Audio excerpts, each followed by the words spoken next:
cloud, and it's recording. So, how's things with you three? Life good? 2020 treating you well? That's pretty much how every single conversation seems to begin, I think, at the minute. So those are very different questions. Which one would you like the answer to? Is it treating you well?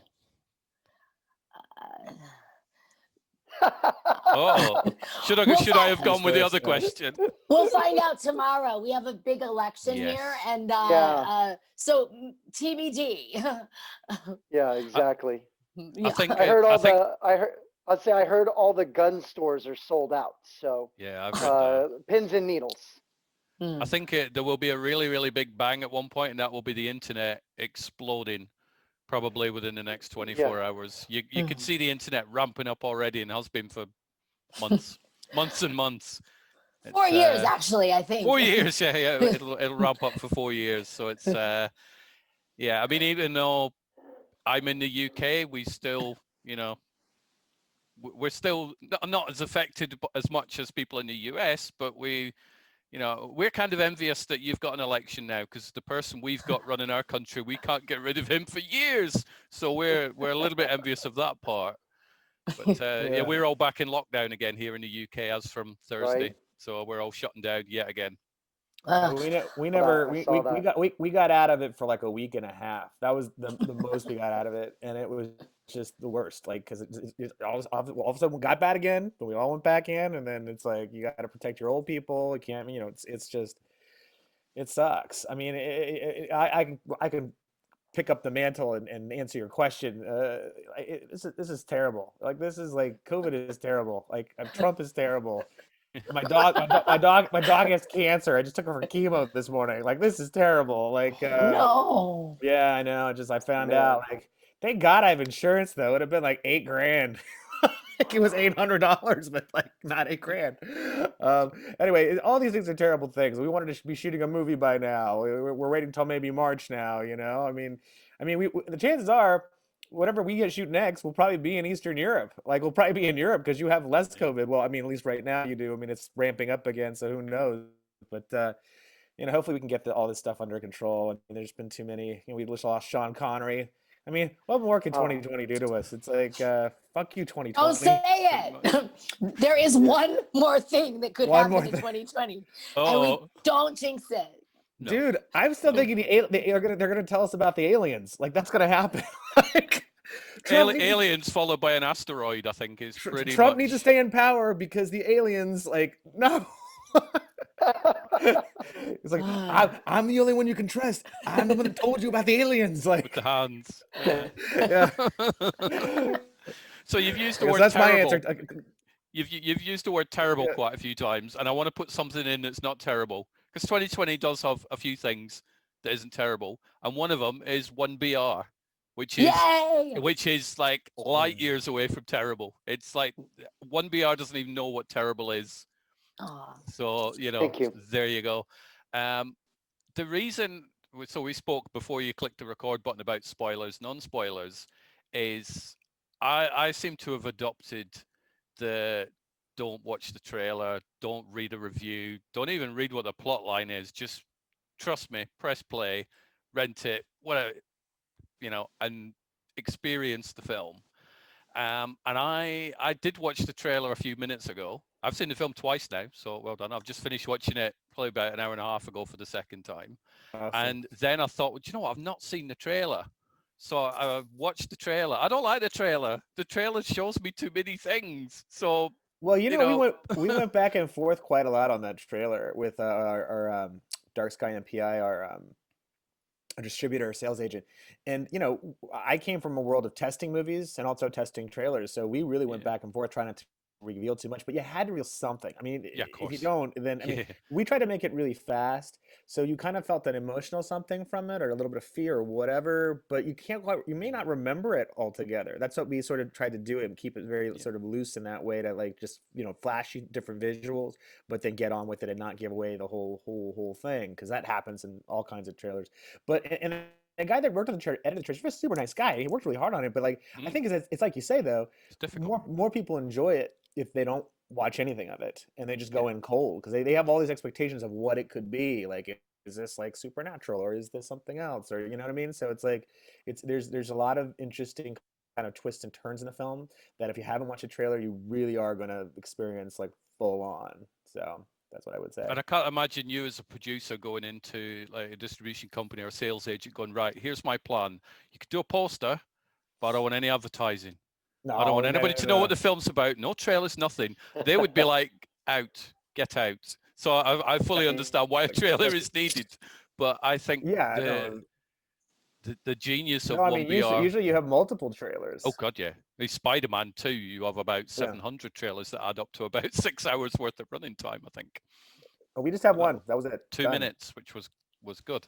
And I also think a lot of the things you see in the trailer, you know what they are, because obviously I've just watched the film. So you go, oh yeah, that's that bit, that's this. So I'm seeing spoilers where some of them aren't actually spoilers unless I know, what the main character's looking at or what's going on in this. Well, the other sad part about it is that we're on Netflix in the US right now, and these guys don't give a shit about what we asked them to do. Anytime you click like on you get you have your cursor or your whatever hovering over the OneBR thing, automatically some sort of scene from the movie comes on. And it's like the scene when she's in that room, for example, right? Oh. We're like, everything we did to like try to build this up and like not show you this stuff, and it's right there. Netflix. So yeah, no, it was. There's an actress, Stacey Forbes, she was in American Hustle, Ted 2. She'd messaged me and she's like, "Have you seen this film called OneBR?" And I went, "To be honest, I've not heard of it." That's because it's called Apartment IBR in the UK where I am. I'm like, no. She said, "Watch it. Don't watch a trailer. Don't look up what it's about. Just watch it." So I'm like, okay. So I got it off Google Play and just didn't even read the plot thing. Right, press play, and me and my partner watched it. We were just like, it is like a pressure cooker film, because obviously you the film begins and it's all nice and this community. It looks like a lovely apartment community. It's like, yeah, all these nice friendly people waving and stuff like that. It looks great, but you kind of know, hang on a minute, something strange is probably going to happen, because otherwise this is going to be a very dull movie if it's just this woman moving into an apartment. And it is like a pressure cooker thing, because you can feel the tension that the character's feeling, and we the audience are feeling it as well. So that's also why I think going into the film cold worked for me, because I was in the film. I was following the same sort of path as she was. Well, we certainly see everything through Sarah's eyes, and you, Yes. as a viewer, are meant to kind of see it through her eyes as well. So yeah, it definitely it's a slow burn. We try to get to the point very quickly in the first act, and overall, we always like to say it. The movie's a tight 90 minutes. Yeah. So it we get you in and out, and hopefully you've enjoyed it. That's but do you get out? That's the question. Well, I'm hoping to find out in 2BR Second Bathroom. Is that the title that that you're going for? I've seen that muted, because that's you got to keep it fresh in a relationship. Isn't that the only way? 1BR 2 bathroom, two bath. That's the alleged title of sorts, but it's not. No. Your sales agent would be like, no, just change the title. You don't have to go with a trailer. It's so funny. People try to come up with titles for it, but thus far all of them have been off.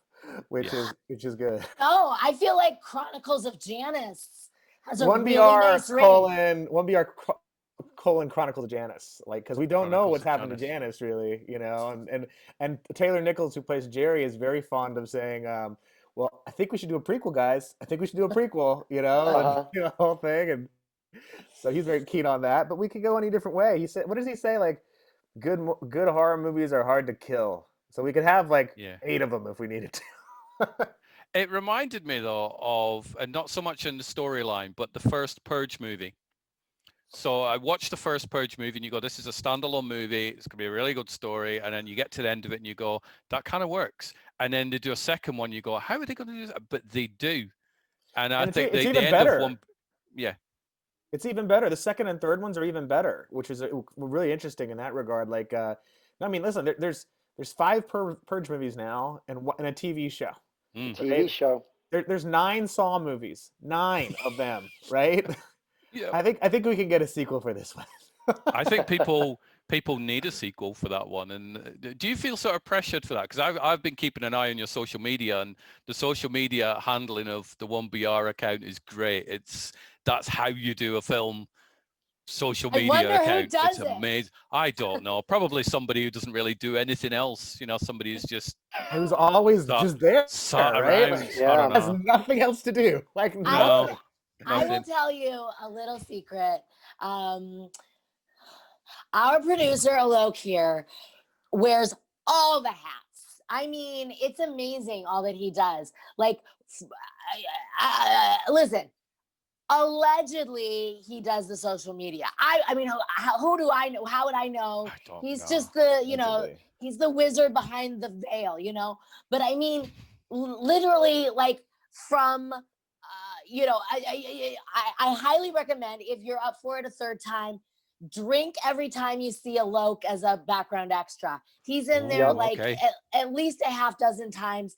The poor guy, he's just trying to sit in Video Village and enjoy, his movie. But no, they're constantly like throwing him back in there. Like, why are you wearing a branded shirt? You know you're gonna be in this movie. And he's like, I don't though. I don't want to be in the movie. But that's indie filmmaking. I mean, it's lovely. I mean, obviously, it's lovely. It's lovely, and it's awful. lovely if you're not Alok. I mean, yeah, and I never want to be in the movie again. I can tell you that, because like my producing partner Shane Vorster and I have a company called Malevolent Films, and you see us in the background moving shit like all the time. We're movers number 1 and movers number 2, and then we had another producer, Allard Cantor, who's just always lurking behind the corner, around the corner. He's lurker number 1. So Nice. like it was definitely friends and family pitching in to make this very low budget film. And it takes a village, like they say. And Naomi's not wrong. You have to wear a couple different hats. I had to read lines with her. I had to actually help her audition. Although she really wasn't auditioning, because we've been friends for 20 years, literally 20 years, before she was like Pepper in American Horror Story or anything like that. I knew her when she was in Groundlings and different things like this, and we've been friends for 20 years. And I was like, when I have a movie, I want you to be in it. And she thankfully said yes. But then when I was reading like the lines with her, apparently it's not my forte of like being a good actor or even reading lines. And she was like, "Are you trying to fuck me, Mishra? What the fuck was? First off, why am I auditioning? Secondly, like, what the fuck is with your line reading? Are you retarded?" well, he offers me the role in like March, like, hey, read this. Do you want to be in it? Or even more so, like, read this. Do you like it? Should I produce it? You know what I mean? Like, we're that close. And then cut to November, I get an audition. I'm like, what? And then in the audition, Alok's the reader. Alok, who has been practicing for this moment, like all of our friendship, we've been like, playing like drunken Trivial Pursuit. And Alok has really perfected the act of like reading something in such a messed up way that you have actually no idea what he just said. That's true. I mean, I do that.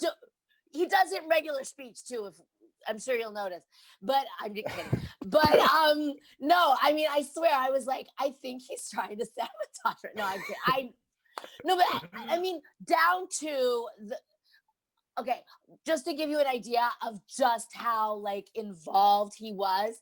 At one point in the process, they cast actually a different actress in the role of Sarah. Apparently, there was some other CW star with a very large Instagram following, which is very attractive to money-grubbing producers like Alok, because, puts them in the black right away. Well, so the one thing on her writer was, she needed this feminine energy drink. Okay. Whatever that is. So, in any case, Alok, of course, contacts the company. They can't be there until like 3 days into the shoot. So he's like, what am I going to do? So of all places, he drives to Marina del Rey, which if you've watched The Californians, is like 5 million freeways away, to try to go like, literally, he himself go pick up some feminine energy drink. He goes there, he begs to the manager, please, can you find this in the back? he's sure it's not there, but he goes ahead anyway. While he's looking for the product, Alok gets a phone call. The actress is out. No explanation. She's just not, she quit. Not only that, but the Brian character, played by Giles Maddie, is also out because they're friends and whatever. She won't do it without him, whatever, vice versa. The point is, then of course the manager comes back with a whole ton of product, I got it, guys, I got it. And the Alok's like, we don't need it anymore. And like goes to cast the movie. But what I'm saying is, like any other production, like there is some little minion to drive to Marina Del Rey and pick up energy drink, but no, like Alok is like, he's out in the streets, he's doing it himself, and it's really commendable. I'm a fan. So I will audition for anything he does. So will I. Do you know what? If I will walk the energy drinks. I don't drive, but I will carry the energy drinks on your next film. There you go. So this producing thing sounds quite relaxed and straightforward then, doesn't it, Alok? Well, sound like any stress whatsoever. We had a lot of issues. But I'll tell you this: when you allegedly mortgaged an already paid off house to make the movie, you gotta fucking make sure it gets made, and you better make sure that you do anything you have to make your cast happy. And we had a great cast, and like you can see, these guys are helping us. Like we released in April, and we're still coming on podcasts to help us out. This is like the little movie that could, and it's because of these actors that we have that are terrific actors and terrific supporters, and definitely good teammates in all of this. And we had a lot of shit that went wrong, and it was out of our control. Like we lost, it was a Monday when all this went down. We were shooting on a Thursday, and we lost both of those characters, both our Sarah and our Brian. And the reason we lost the Brian, it wasn't Giles Maddie, it was another guy playing him, and I can't say who. I can't say who either of them. Oh, no, Giles originally played. He ended up playing. He ended up playing it, yeah. But there was somebody else before him. There was somebody else, but the somebody else was, our lead actresses who left her friend or her boyfriend allegedly. We don't know what. We're not, trying to cast it one way or other. But like once she's out, he's out, and then we get a call from our Miss Stanhope character's agent, because we had so many different casts for that role too. And this poor lady, her husband collapses, rushed to the hospital. He's dead. So now she's out too. And now we're like, fucked. So we go to the bar, of course, to figure this out. Yeah. And, of course. We figured out that we can get Nicole Bryden-Bloom, who was also David Marmor, our writer-director, our amazing writer-director, his first choice in all of this. And we're the ones who had to twist his arm and say, hey, listen, we got this girl over here. She wants us on black right away, So we got her. She got on the next plane out. It was basically, I think we got her in by Thursday or Friday, and she had like just 3 hours to rehearse with David altogether. And then fast forward to we moved everything back to the next Monday now, right? We're not going to start on Thursday. We're starting the next Monday. So we basically we still haven't, by Friday we still haven't cast Miss Stanhope, and we still haven't cast Brian. And I'm begging people to send me like older actresses, who they're nice and they're great and da-da-da. And so one of my friends sends me Susan Davis, her reel. And there's a number at the end of this reel, and I call it. And I think it's going to be her, but it's not. I think it's going to be her agent or manager, but it's not. It's her. And I'm like, hey, this is highly inappropriate. We're gonna pitch you the movie, and we're gonna pitch you us. And let's see what happens. And so she's actually worked on horror movies before. She's worked with Darren Boozman on some stuff, and so she's done stuff in the past. And she's a pro. She's a really nice, very inquisitive lady. And she was just like, well, I've never been in a cult before, cult movie. I think this is interesting. And this is at 9:30 a.m. By 11:30 we signed her. Now fast forward to like 6:30 at night, we're sitting around Barney's Beanery, just pulling our hair out, like freaking out, drinking again. You see a pattern here. Anyway, the long and short of it is that I'm not surprised on some of these stories. I think I would start drinking. I think with some of the pressure. I mean, we didn't need any help. But anyway, the point of it is that we're freaking out. We're calling friends like Jason Blum and his head of post production, who we're friends with, and we're just like, hey, when you call CAA or call WME or ICM and tell them to stay open later for our little film, please help us. And they're trying to help us. Finally, 6:45, 7 o'clock, we got a call from Gersh, who was very helpful. That agency was very helpful in everything we did. Giles Maddie has said yes to it, and what we find out later is Giles is actually driving down from San Francisco to LA, and he pulls over to the side of the road, and he just reads his part on he just reads the script on his phone, but he just reads his part, which I was horrified about. I was like, well, why would you do that? But Naomi educated me, and she's like, these people, you think you give us a lot more credibility than you think. We just want to work, like we just want to make sure it's not a porn, and we're not like doing porno stuff, but we just want to work. And so that's specifically what happened with that. Yeah, we got by, and then we had fires actually in our pre-production that like made us like have to shut down our. I mean, we couldn't go to our office because all of Mulholland was burning. It looked like Mordor from like Lord of the Rings or some shit. We had to move everything over to my house, and we kept on checking Google Earth to see if the office was still there, but we couldn't see anything except for plumes of smoke and stuff like that. But if you look up 2017 fire, look at that and see what was being dealt with, and our office is right in the middle of that. So there was just a ton of stuff that went wrong. I think like You haven't besides even the actors, talked like, about the handsome felon. You have to talk yeah, about him I'll tell one more I'm thing. getting to the handsome fella. The handsome Okay, I was felon, gonna say so lest I forget the handsome felon. that's So like the punchline. 7 or 8 days into shooting, I get a text. Like we're working like 18-hour days, and I don't wake up for this text. Like I wake up at 5 in the morning, but I'm like, oh, what's happened here? And it's like something really bad happened, but I think it's gonna be okay. And I was like, okay, what the fuck happened? And it turns out our office didn't burn down, thankfully. That's the good news. And so we parked and it's actually it's technically Allard and Jared, two of our other producers who are David Marmer's managers. They're also producers on the film. They actually brought me the film itself, and that's where we got it from. Their office is where we were working out of, and it's in like Bel Air. It's like a nice part of town.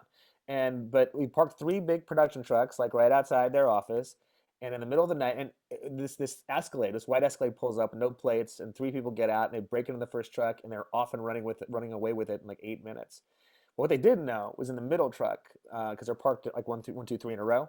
In the middle truck, there's a parking PA who's there just to guard the shit, right? And he sees what's happened, and he's like, okay, gets out into his own car, and then gives them chase, but not to, he was not chasing them to like, catch them.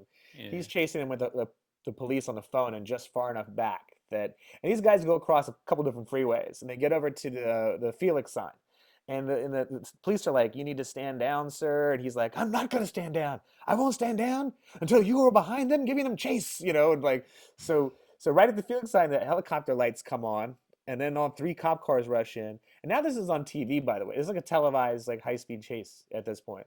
So this guy tries to like gun it in his truck, and it's just one guy in the truck now, and he gets caught, and he gets pulled over because the truck's not going to outrun the cops in a helicopter. Once the helicopter's on you, typically you're not getting away. It's very rare. It's very rare. It's over. You're done. The smart thing to do for them would have been to drive to LAX and then try to lose them there, because Yeah. there's different kinds of things where you can fly a helicopter. But so eventually this guy gets pulled out of the truck, and the police are super nice to him, by the way, because you talk about like the Los Angeles and its past history of police violence and whatever. They were probably attracted to him. Well, you He's pull him out. Is that what it was? You pull him out, and he's a hot felon. He's a gorgeous looking male, as far as Naomi and any other woman would tell you that he is hot. And so they're being super nice to him, and like they're not like there's no not really roughing him up. Like they had to like kind of kick his leg open a little bit to like get him to spread his legs, and then like start whatever. But so this guy, he's part of a truck stealing ring, and a production truck stealing ring, actually, a very specific kind of ring, and he's new to the ring. So like he supposedly turned state's evidence, and he's supposed to pay us restitution. But I've never seen a fucking dime, not one dime. So we don't know what's happened with that, and who knows. But I have all these fantasies in my head of what I want to like have him do. You have fantasies. I mean, I have fantasy. I think they may be different, Naomi. I think very different fantasies. I want to make him. yeah. I want to make him like my monkey butler and make him do like all. Naomi's like, so do I. want that That's mine too. Actually. Yeah. No, never mind. Same fantasy. She wants him cast in the movie as a love interest, and then also then she gets to date him. That's the other part of what we put in the contract for whatever we had to do with him. No, I want to cast him in the porno. Oh, that's right. With Yes. me. Yeah. There we are. So that could happen. 1DP. Yeah, that's Yeah. There you go. So yeah, that was like one of the 3 or 4 disasters that happened. In addition to COVID, we never got a theatrical release, right? We never got our premiere. We were supposed to have a premiere like at fancy theater here in LA, and never got to walk that red carpet. But you know, guys, are you gonna say something, Naomi? I was gonna say, wasn't also we had a big like some sort of internet rollout the day that was the Blackout Tuesday.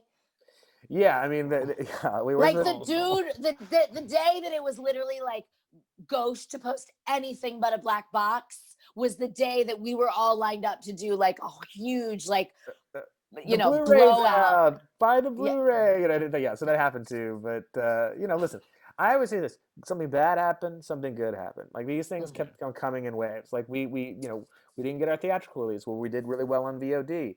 Netflix turned us down twice. They saw how good we did on VOD, then they were like, "Hey, we'll take you," right? And so, you know, we kept our heads on straight. We had had a great theatrical. I mean, a great Oh,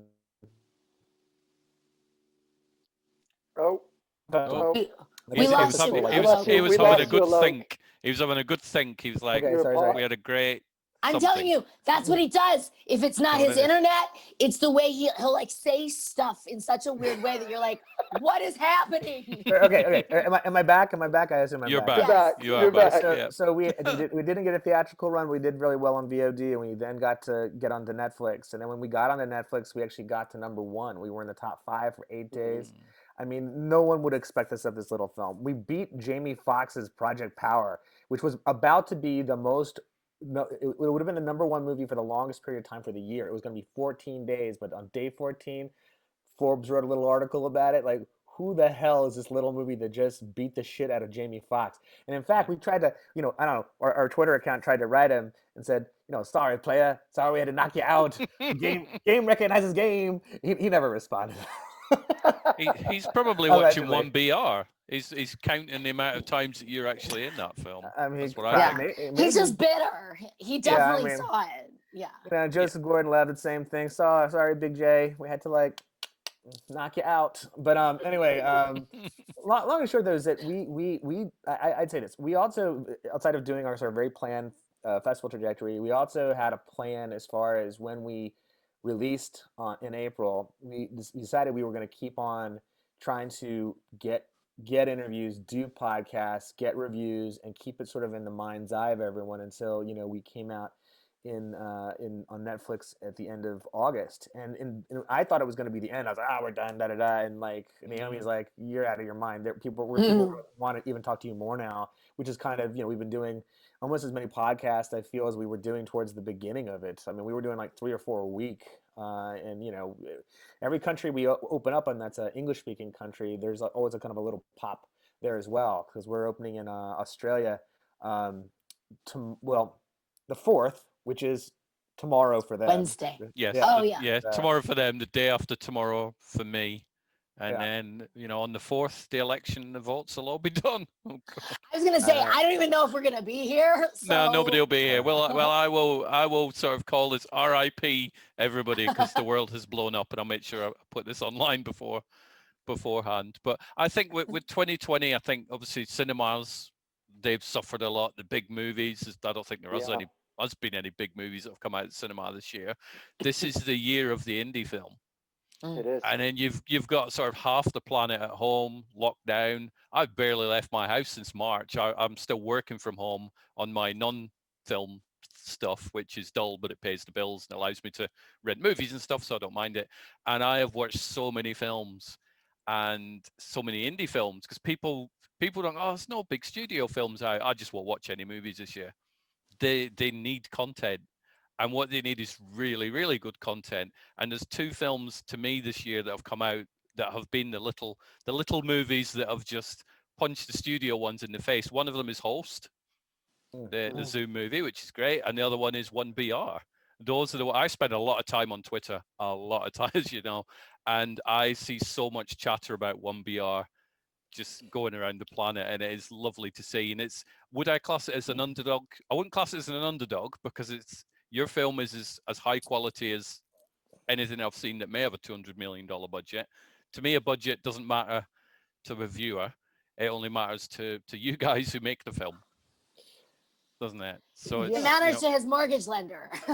Allegedly. Yeah. Allegedly. Yeah, I mean, it's the COVID thing. I mean, if you take that for example, like we didn't know this was going to happen, but two good things No. happened because of it. Like one, people watched the film. Two, word of mouth got good on it, and people told their friends, and we had a very good VOD. Like we had a far better VOD in certain sense than we should have. And then the movie's sort of a meta thing because what are we're paranoid of our neighbors right now, and what is this movie about? It's specifically that, and we couldn't have predicted that in a million years. And so it's sort of a perfect storm of like goodness in some respects that this movie's been able to go as long as it's had, and it's still doing well like on Netflix. Like I mean, I'm very anal. I check. You can check. They have a top 10. I don't know if they have that in the UK. Yeah. They have a top 10 as long as you're looking at it on your phone or your computer. For some reason, it's not on like my Apple TV or my Oh, okay. Roku or anything like that. It's weird. It just doesn't show up. But I check it every morning, and we're like in like within each category of like horror, thriller, into front page of Netflix says we're usually an average of like 5 to 8 different categories within those categories. If you haven't seen a movie, if you've seen a movie and it doesn't come up at all, it's like you'll maybe watch it again or something. But if you have a profile that has not watched 1BR on Netflix, it'll come up. Like it wants you to watch it. Like we're definitely there. I have friends that like have done $10 million films with Netflix, and their film came out that week, and they had some like good press for it that week, or people talking about it, and it just disappeared. You literally got to search for it. Like you cannot find it places. And this is these are films that are worth a lot more money than us. I mean, they spend a lot more money than us. So that's we're very lucky that didn't happen. We're hoping maybe to get into, maybe to get a Netflix for the UK or Australia and places like that. But we'll have to see. It's up to Netflix really. So should I start tweeting Netflix UK constantly, going, why can't I watch this film 1BR that I really want to see that I've never seen? Can I? You should. I mean, I will. should. I will. I just Totally. know I have a ton Start a of campaign. fans in the UK. They're constantly asking like, when are you gonna? Why can't we see this on our Netflix? Like you're such a tease.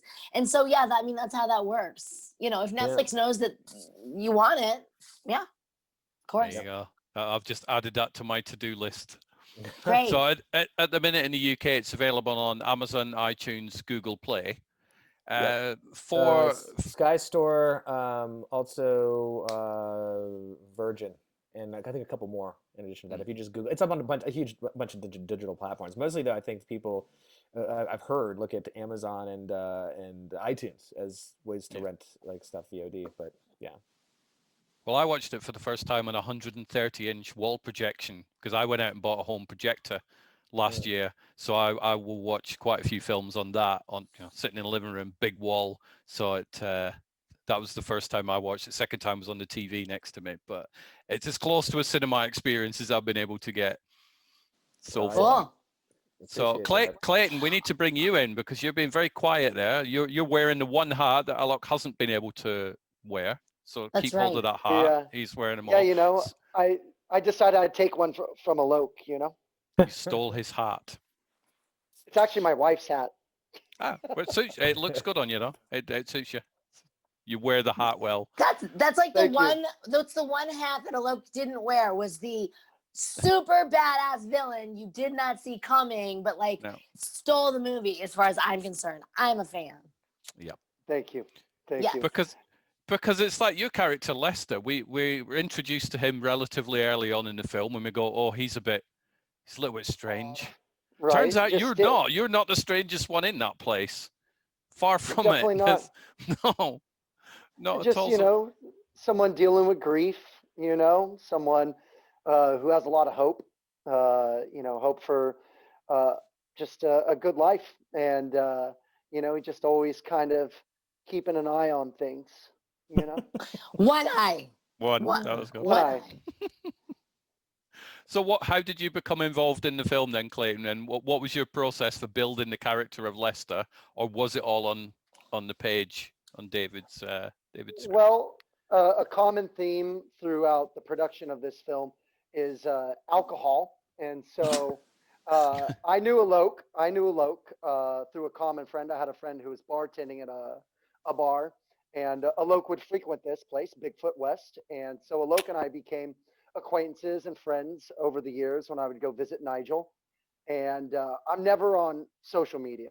I am more now, but I'm never on social media, like a social media ghost, just like I've been ghosting through this podcast here with just like little like one-liners. And and I get and I get married. I post you know, a picture of, you know, my wedding picture of my wife and Alok. It's like, oh my God, I know this guy, Clayton. He would be perfect for Leicester. And so I think that was on a Wednesday is when I got married. And Alok reached out to me on a Friday. I was doing this weekend workshop, this whole weekend workshop, and working my day job, waiting tables. And he's like, hey, you know, like, you're perfect for this film. Can you send over an audition for us? And I'm like, oh man, I just got married. I'm doing this weekend thing. I'm still working. I was like, I'll see what I can do. Yeah, I'll get it in. Weren't you going on a honeymoon as well? Well, I was. You were going to New Orleans. We were going to New Orleans for my wife's sister's birthday. We were leaving on Monday. And so Saturday, I'm all day. I'm at this workshop from like 10 in the morning until like 5 at night. And then I'm working from 6 at night to like midnight. I get home. I'm like, to my wife, I'm like, hey, can you help me shoot this audition tape for this film? And so we're up till literally 3:30 in the morning shooting this on Saturday. Well, it would have been Sunday morning, the Saturday night, Sunday morning. Send it over to Alok and them. They get it, open it in the morning, and they're like, this is the guy. And they had to go back and forth with David, the director, because David imagined somebody a little bit older for the part of Leicester. It's a common theme. It was one of the only things we really thought about, like in casting, was just like he wanted this kind of older guy, and I was like, why would Sarah want to fuck that guy? Like, she'd really want to kill herself if that's a guy we're gonna cast. Like, I was like, we need someone like younger and like more. I you know, there's a real tenderness and real vulnerability to him with Clayton as well. And so yeah, it was a thing where I was literally like trying to get Clayton to do it because I was like, you need to do this because I don't want that other guy.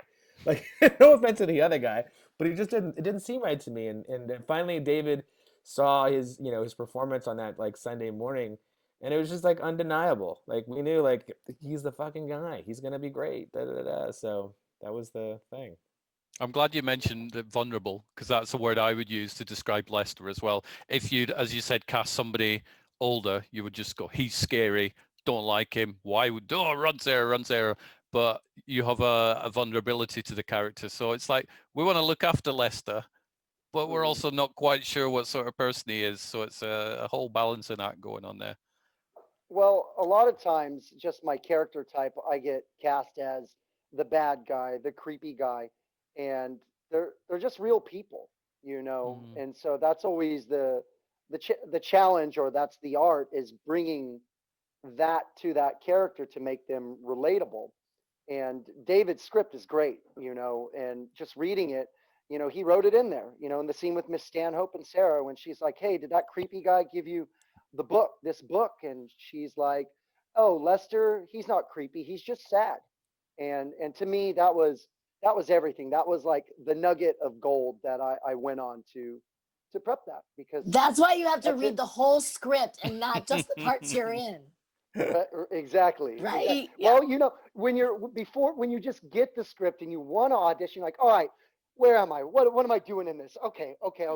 But then when you prep it, you know, you definitely read the whole thing and you look for those little moments. So I was in New Orleans. I was on Frenchman Street listening to this big like marching band like at like midnight on I don't know, was it Monday night, partying. I don't know. I probably had like 5 or 6 beers already with my sister-in-law, her boyfriend, and Alok gives me the call like, yeah, we want to cast you, man. I'm like, ooh, yeah, dancing my ass off in the middle of the street. It was really cool. It was really cool, and it was even more rewarding because I know Alok. You know, a lot of times we're getting sent out on things to where we don't know anybody in production. It's just like your agent sitting you out, your manager sitting you out, and you're trying to, you know, get attached to this project that you don't know anybody. But when you know somebody, it's cool. You show up to set, the feeling you have as an actor, it's not like, you know, like, okay, when you don't know anybody, it's like, oh, this is my first day on work, I need to make sure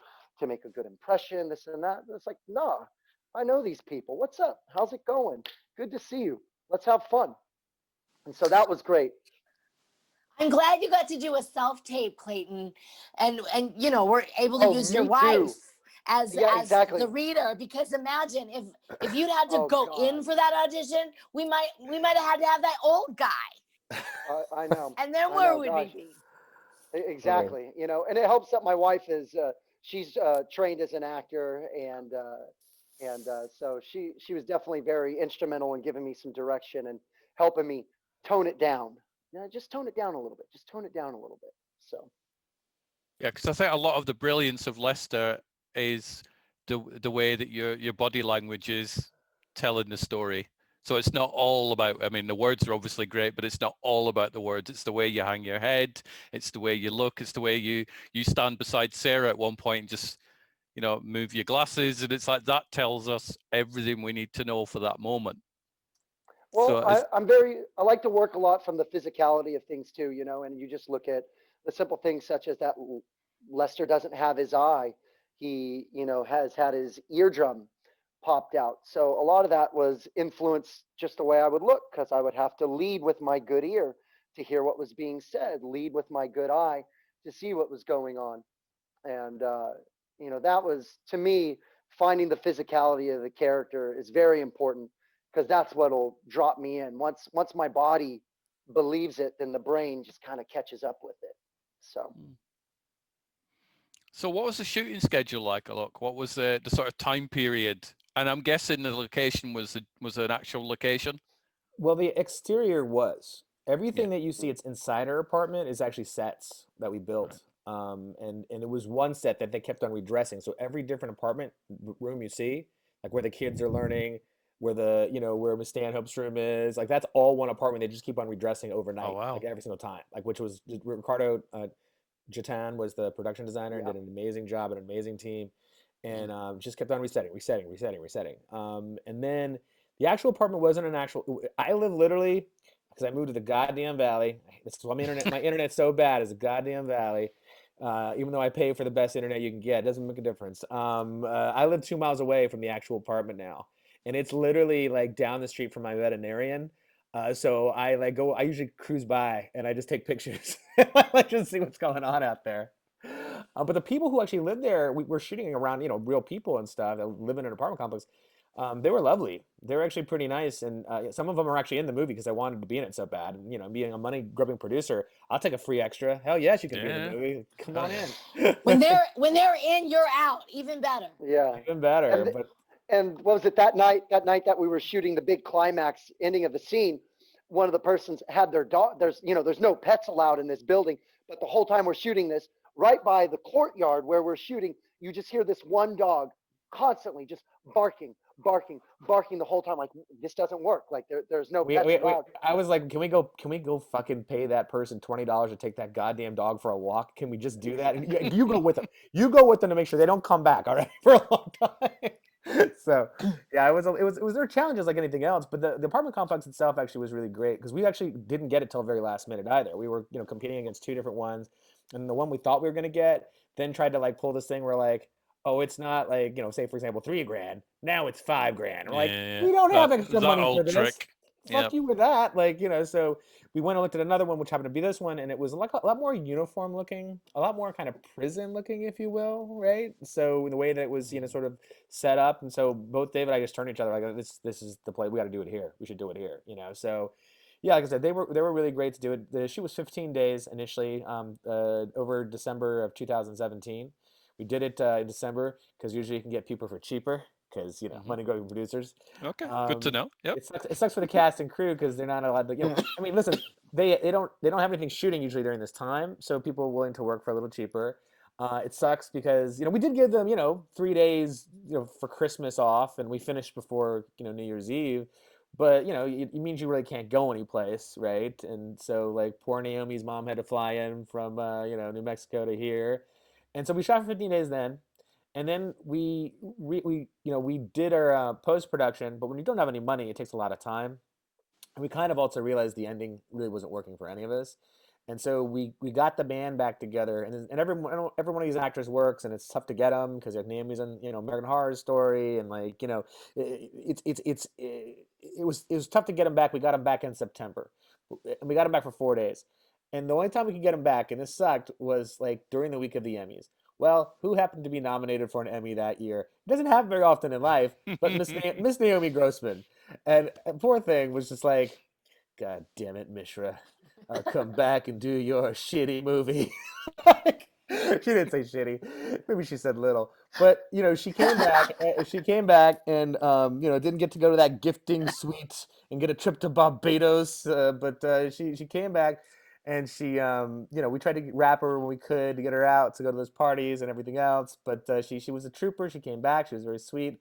And we were able to get the things we needed to get that we didn't get the first time around. And then we were off trying to edit it again and try to enter it to film festivals. And, you know, we weren't finished with the movie. We got rejected from every film festival, like 16 or 17 of them. Until finally we were more finished with it around like May. And then we got into Fantasia, which is like, you know, between Sitges and Fantasia, they're the biggest and the baddest in the world. They're the two, you know, really the biggest that go on. And because we got into there, then that sort of launched us on this great trajectory with Manchester and Étrange in Paris and like all. Am I broken up again? No, you did a little bit when you were. Okay. Yeah, you're back now. You're back. All right, so we went to L'Étrange in Paris. We went to Horathon in Dublin. You know, Brooklyn, Nightmares in Columbus, Ohio. We did like 14, 15 more of them. And then and we ended up at Gérard May, which is up in the French Alps, one of the really the best genre festivals I think I've ever been to in my life. And that was the last one we did because then it was in January, and then we were in a couple different other ones, and then they just started pulling us because we're like, we don't want to do anything virtually, and I couldn't disagree with them. They should definitely not do it virtually. It was tough because they'll pirate your shit. I mean, they pirate your shit when you get onto iTunes or like Netflix or Amazon rather. How much protection do they have? How much protection do these festivals have? Not that much. So anyway, long and short though is that this is the pathway of the film. 15 days to initially shoot, 4 days to then reshoot. You know, another like 8-9 months of post production, and then festival run from July to January. Came out in April. Then the rest is sort of history in that regard. And then this is going to carry on for a lot longer as well because the film is not losing steam. Well, it definitely was in the top 10 on iTunes, and they're the only one to have one of the few that have a really good like updated top 200 list that's really consistent within hours. They probably do it every hour, I want to say. But yeah, it's been in the UK. It did really well in VOD. We're still in the top 200, but they priced us really high, and they just brought the price down again. So we're back in the top 200 again. I think we're anywhere from like 175 to like 50 in there right now. So it's still selling and stuff. And I think the next step for them is to try to figure out the streamer. If it's going to be Netflix, we'd love to be on Netflix. Shudder would be a good Shudder, home as Shudder well, I would think, be for good 1BR. too. It would No, be. it's obviously not as big as Netflix, though, is it? No. I mean, listen, I love Shudder. I'm a huge fan of Shudder. Same. No one talks about Shudder more than I do. Like they've been just killing it as far as the movies they're putting on, like Spiral, La Llorona. The Host movie, as you said. These are all Impetigore, fucking amazing. Like, these are all great films, and I would be honored to be on Shudder. But they don't pay as much as the other guy over there. So you've got to bring the money in so you can do the 2BR, and so we can have the Janice shared universe. Never mind your Marvel shared universe, Janice. Janice. I mean, but here's the thing too. Do we know that Leicester's dead? I mean, we saw something going down, but that door shuts, and then you see the thing. Like, what if it just goes over a little this way, and someone else happens to get? I mean, anything's possible. Who knows? And I think if I anybody run this place now. You do. Anybody that thinks, Leicester's dead. No, Leicester's not dead. That was his twin brother who came over to visit just for that one scene, and he got killed. And Leicester is out there passing copies of this hardback book out there to people to read and try and, you know, make people's Chat. lives better. I like how you think, Stuart. I like how you Works. think. Chow Yun Fat, better tomorrow too, or you know, like twin Yeah. brother. Like, you know. Definitely, that could work. It's, you know, come on, David, get writing, crack it out, and then you can try and script read to Naomi. She'd be like, That's I don't true. even know what you're saying anymore. It Yeah, makes no, I'm sense. doing a self tape. I'm doing even if Yeah. I have to do it till 3:30 in the morning. I'll get it. Don't you worry about me. So what is your, and I'll ask each of you this question as well. So I'll start with you, Clayton, first. What is your most fond memory of your whole experience with 1BR? So do you know, in like 10 years time, you're sitting in it, pops up on the Netflix and you're like, oh, I remember that. What's the one thing that springs to mind for you? I just it's so close to my wedding and everything like that. It's just the whole casting experience and getting the phone call about booking it and being on Frenchman Street. I mean, that's always going to stand out because that was the best moment of my life when I got married. But I think just being on set, you know, there was a lot of camaraderie on set. Everybody was just laid back. It was fun. Hearing Taylor and Giles just constantly cracking jokes at each other, constantly like at each other, sitting at the lunch table with the cast and crew. You know, that's some of the best stuff. Nice. Giles Yeah. and Taylor like go after each other so much. It is funny. Hilarious. It's so funny. They use me as their go-between because they're always like, "Hey, Alok, would you tell Giles that I watched Ford versus Ferrari, and just like a Ferrari, if you blink, you're missing." Because he's on for so short a period of time, and he's on talking about Ford versus Ferrari, and you know whatever, and then Giles will be like, "Oh, would you tell Taylor that I saw him on The Walking Dead, and I know he was like shooting it for 3 months, but that part was like, what was it, like 10 minutes long? Wow, they just must have ended up on the cutting room floor or something. That's just terrible, but whatever. Like, that's what they'll do. We used to it's a funny story. We used to the cat is named Giles, right? And then we have Giles Maddie who plays Brian. Then we had another Haley Giles who plays the nurse seductress who stole Sarah's father away from her mother, right? There are all those Giles involved. Yeah. So that cat was so fucking good. We call that cat like One Take Giles. And so when that cat was acting, we bring Giles Maddie out to set. We'd call him for some. Hey, come over here. I want to show you something. He'd come out to set. And we'd be like, hey, look at that fucking cat. That fucking cat is so good. That cat is fucking One Take Giles. What happened to you? But to be honest, Giles Maddie is an amazing actor. I mean, he is really just like he can cry really like 3 talented. different ways. He's like, I mean, him and Sarah, Nicole Ryan Bloom can cry like all these different ways. Nicole can cry like 8 different ways. She'll just look at us and we'd be like, wait, I can do it better. I can do wait. It just falls perfectly. Like it's just like she's a Jedi. I mean, in that regard, she's amazing. Until we see. Yes. So what is your one fond memory? Like go for Alok first, then we'll go back to Naomi. Okay, go ahead. And then we'll find yours out. My fondest memory, I think, was when we went to go to the premiere. And we brought a lot of our cast in with us, and we got to have like a nice premiere party, and we had like 2 sold out audiences who were really into it that stayed for the Q&A. And like I said, we got to like hang out with our cast and really like outside of shooting. This is the nice stuff. This is what you work for. You make a nice a movie that people like, and then or you think people are gonna like, and then you get to like kind of enjoy the success of it and the reaction of it. And then we did a lot of press together, so we got to talk stories and everything else, and talk shit, and and again Taylor and Giles going at each other, right? Like in interviews and stuff. I mean, all those things were really fun to do, and that's I think what I'll remember. And listen, it's like the first movie I ever made. My producing partner Shane Forrester and I ever made. So it gives us sort of proof of concept. It makes us have a happy glow that we could kind of, I mean, in a sense, hit it out of the park on the first go.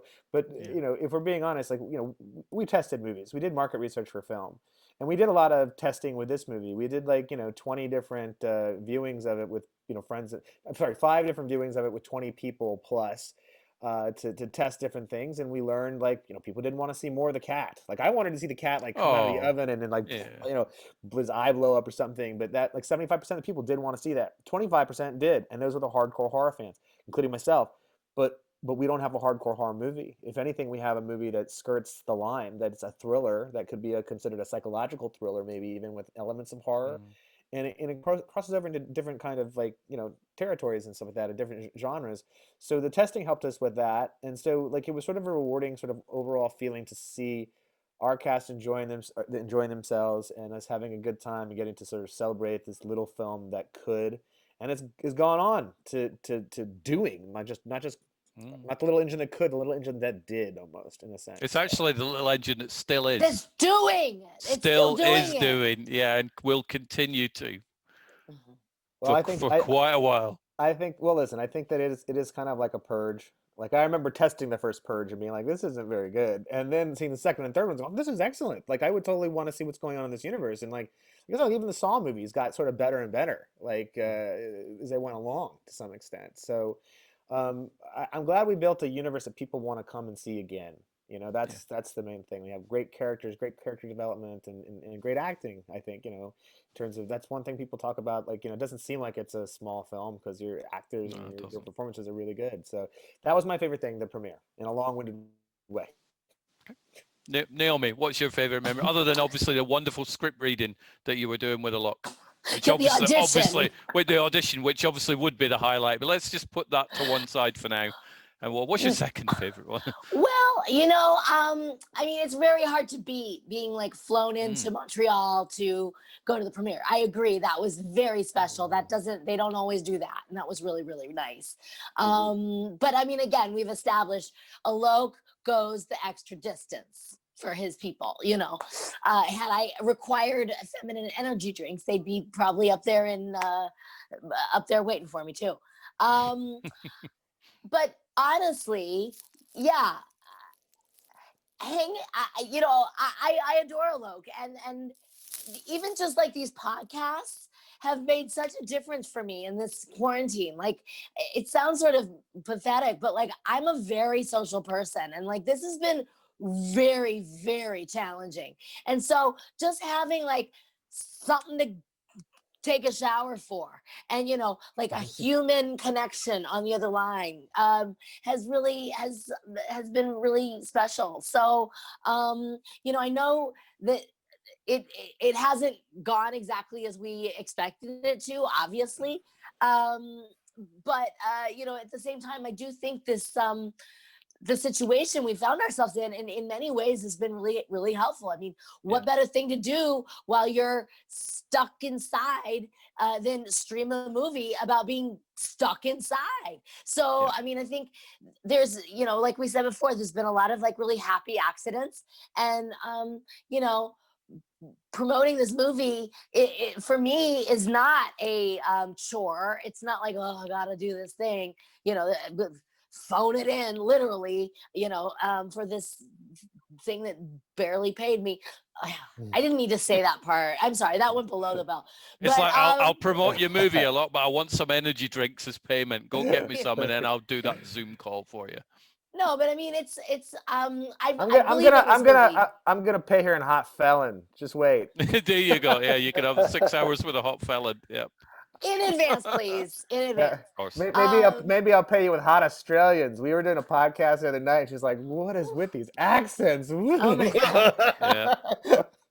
That man needs to not be doing podcasts. That's all I have to say. He needs to be doing large feature films in HD, preferably at the IMAX. Yeah. Or if he's got a really good accent, he could do audiobooks for you. It's like read stories to you, that type of thing. Indeed. I'm digging your accent too. I'm stuck on a little iPhone, so your icon's too small for me to get too hot and bothered. But I'm serious. I have a thing. Yeah. It's true. Well, my accent is a mixture of Scottish and English. So I was gonna say that because is. I did my one-woman show in Edinburgh several years ago, and so as I was listening to you, I was like, I'm having trouble placing you. Yeah, originally from Scotland, moved down to England when I was 15. So it's kind of diluted. It's a bit of a mongrel accent at the minute, but kind of works. Yeah. Oh, definitely. Thank you. That's my highlight of the year. Compliments about my accent. I'm good with that. So, Alok, is there lots of behind the scenes coverage of this, or not so much? Obviously, you guys were busy for the 15 days and then the 4 days making the film, but some of the stories about the making of the movie sound fascinating. That should maybe be your sequel, the making of the first movie. I'd watch that. People have said that we don't have a DVD Blu-ray in the UK, at least not right now. But the if you want to see some good stuff, there is the US Blu-ray, which is out in Amazon and whatever else, and it costs you a little more to get it over there. But it has some great interviews on it, including one from Fantasia Fest, which actually has the televised footage of the hot felon in it. Oh, they so brought it.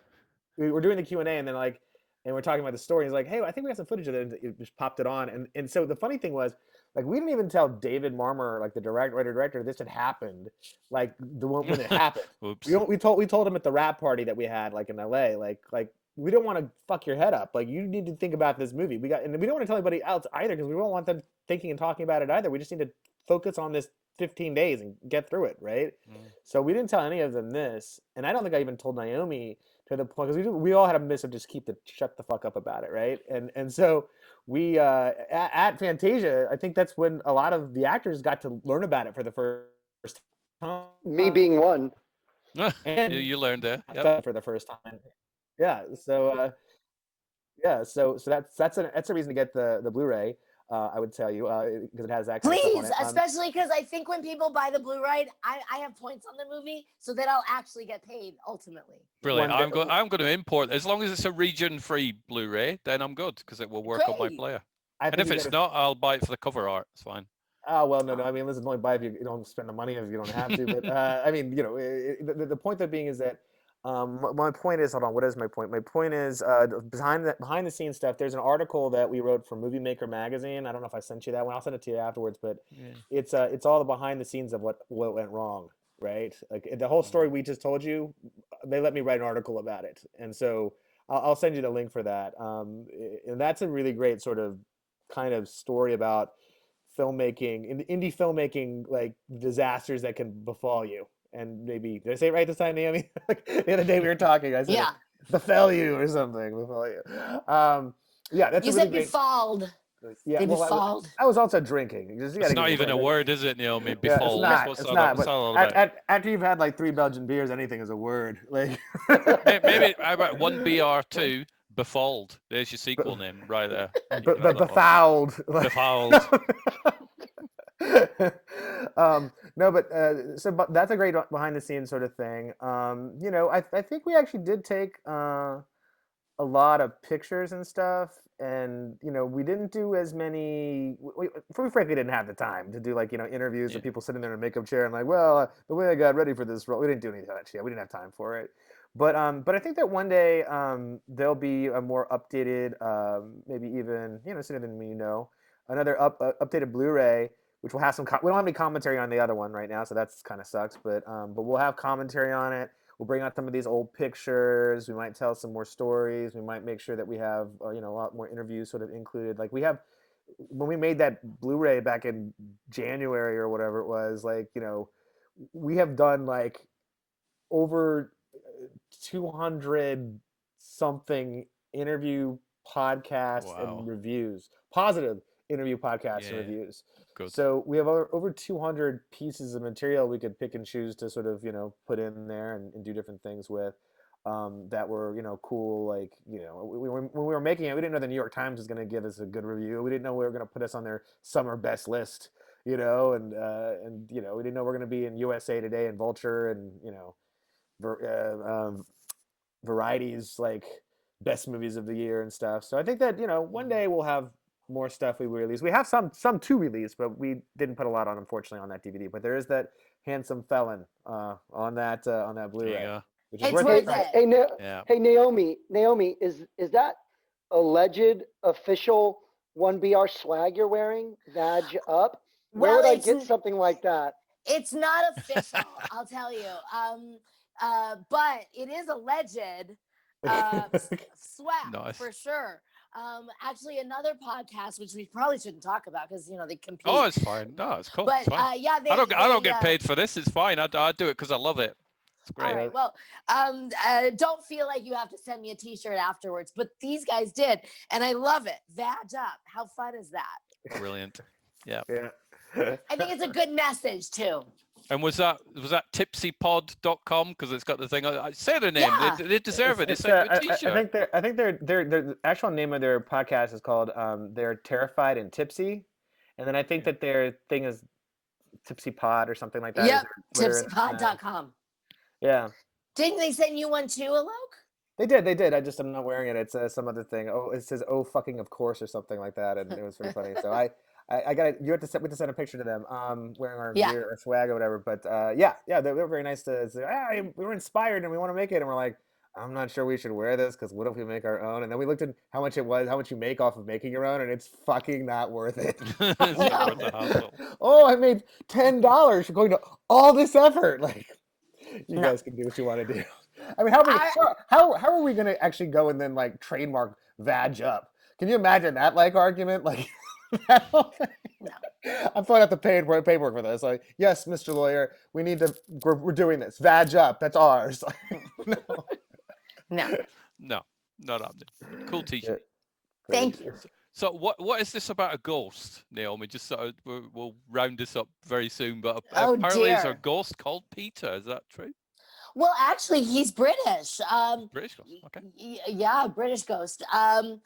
Peter Lawford, who you may know as he was born to British aristocracy, married to a Kennedy. He was Pat Kennedy's husband. She, of course, was JFK's sister. He was, a member of the Rat Pack. Basically slept with every starlet in town, including, all of them. Yeah. Actually introduced JFK to Marilyn Monroe, who I only imagined was, wishing the POTUS a happy birthday in my bedroom while the rest, old Blue Eyes and Sammy and Dean are, take turns using my toilet. That was my thought when I bought this place. I had these like visions of, as it turns out, indeed, Peter Lawford lived here. This was his last residence, but it was definitely not like that. Like Marilyn had died, JFK was dead. His bromance with Sinatra was long dead. He was basically lived here 1 year because that's all he lasted. He previously in the year he was at the Betty Ford Center trying to get sober, allegedly, while he was helicoptering in cocaine into the back there. So he wasn't long for this world, and he did actually. He collapsed in my kitchen and was like bleeding out. And that's where his wife found him and rushed him to the hospital. He died a week later on Christmas Eve, which is when he typically pays his visit. Although there was a time when my phone died and we could have sworn that it was Peter, coming for a visit. I think maybe I was just low on battery, and I am again. So who knows? We might be seeing him even today. Oh no. Well, I mean, my favorite part of that, one of the stories is that like he was doing a lot of drugs and a lot of alcohol abuse, and had tried to get clean, but then he had to use this sort of like penis pump thing to like get an erection and stuff, and he'd do it not to necessarily fuck somebody, but just like he'd get hard just to jack it, right, to just masturbate. And so finally, it was his wife or what, it was so fucking tired of this bullshit, she like went and threw it in the trash, and then he went and got it out of the trash dumpster. Oh. He went and got out of the trash dumpster and was like, "Fuck you, bitch! I'm still gonna use this." He missed it. He knew, he found it like just in time before the garbage man. Yeah, I mean, look, that's some dedication to something. I don't know, but you know, great Peter Lawford's ghost. That would not fit in well with this. Wash your hands constantly, wear a mask, and stay sanitized. Really, would it? That story. Let me tell you, Peter would not like quarantine. This, like, first off, the neighbors around here, I mean, that's a whole nother, like, 1BR spinoff. He would not be pleased with the current HOA rules. There's a lot that Peter has to say about all this. And, listen, Christmas is coming. We might be hearing from him. I'll let you know. Why don't we Do- do a seance or a Ouija board or something and bring him back and set During him... one of the HOA meetings? No, I'm sorry. We could, but we could set him on a mission to go and destroy your enemies. Like, I feel like that's a thing. Like, but the thing with that is they always come and turn back on you. I mean, that's what always happens. But it'd be a fun ride while it occurred, I think, I and suppose. I'm willing to risk your life on that. I think it could be okay. I mean, I'm doing nothing at Christmas. I'll be there. It's fine. Count me in. Yeah, we'll film it for you. Thus far, Peter and I are very good. He's been very respectful. I love having a friendly ghost. So, the turning on me, not so much, but I don't think he'd do that to me. I'm in one of the things that sort of kept me sane during all this, other than, of course, the 1BR podcast, is that I've written a new one-woman show. And that was always sort of my thing leading up. But, or rather, even prior to Pepper, I had a couple solo shows. And in fact, that's what I brought to Edinburgh, to the festival. But so I've written a new solo show, and actually Peter's in it. He's a character in it. So his legacy lives on.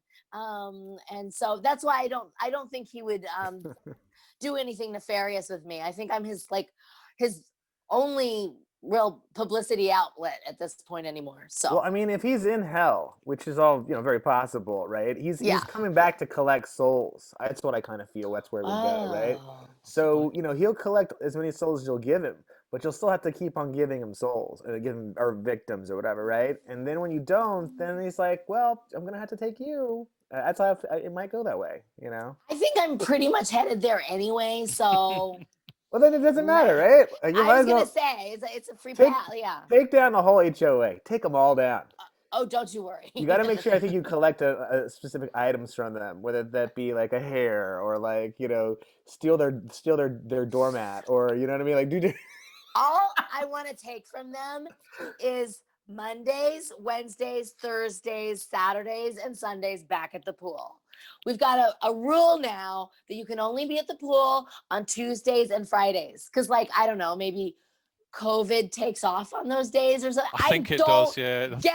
I think COVID knows what time it is and what day of the week it is. For sure. It's like that in the UK. The virus only comes out after 10 o'clock at night when the pubs are closed, apparently.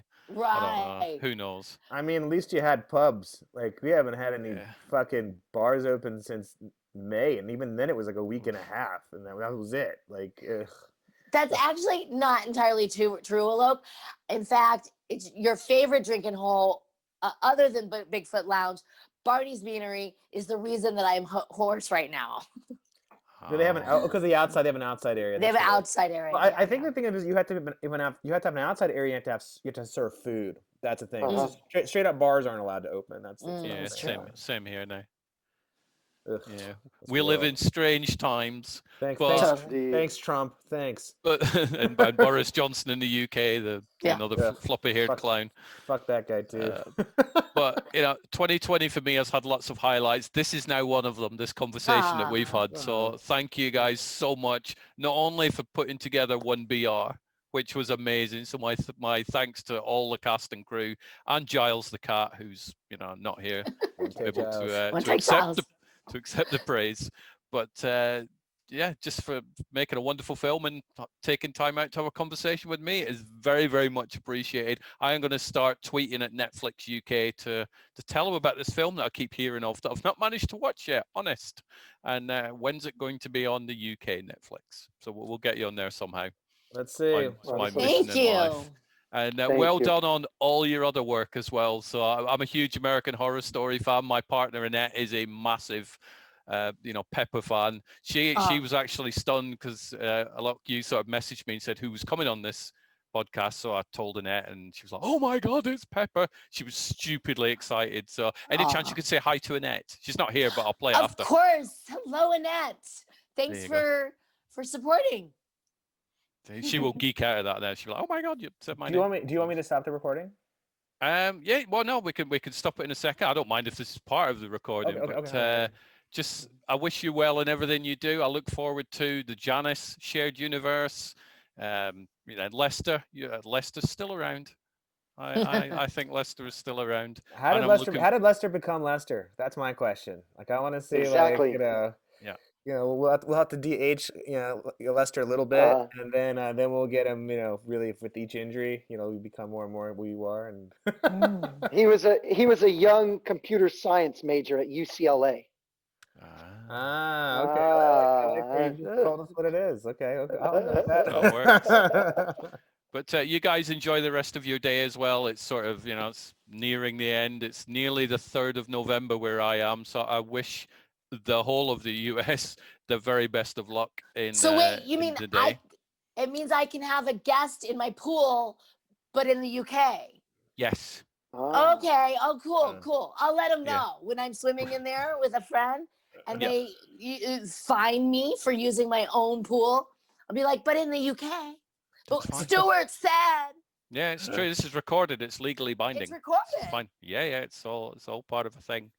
But and well done on the 1BR social media account, the media account as well. Well, we are You're minions. nailing it. Sorry, we are legion. There's many of us who do this kind of work. I mean, I don't know who you're getting when you're getting him or her, but it could be anyone. I think it's Giles, personally. I think that cat is typing. I've seen memes where cats type.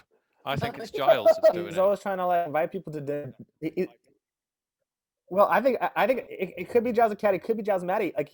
There's Giles Maddie. I feel is always trying to invite people over our social media to dinner parties. He's always like, "Hey, I'd like to invite you to a dinner party," and I was like, "Why are you inviting people to a dinner party, Giles? We can't have people over to our house with COVID." It could be the hot felon. I mean, it's not him yet, but when I put him to work, I'll put him to work. Yeah. I'll put him to work too. He'll be answering all the DMs you're sending him, won't he? Yeah, I know what's going on. So many pictures, so many unwanted pictures. I can't unsee that. I can't unsee any of it. Well, I will let you guys go, but thank you once again for everything, making a great film, showing up, spending time chatting with little old me in the UK, and I wish you the very best for the rest of the week, month, year, and so on. And we'll see you at Christmas for the seance, and we can pop some pizza. Yes. Ooh, Thank you so much. Okay. Appreciate it. Thank you. It was a lot of fun. Cheers. I'm gonna hit stop. Brilliant. Thank you.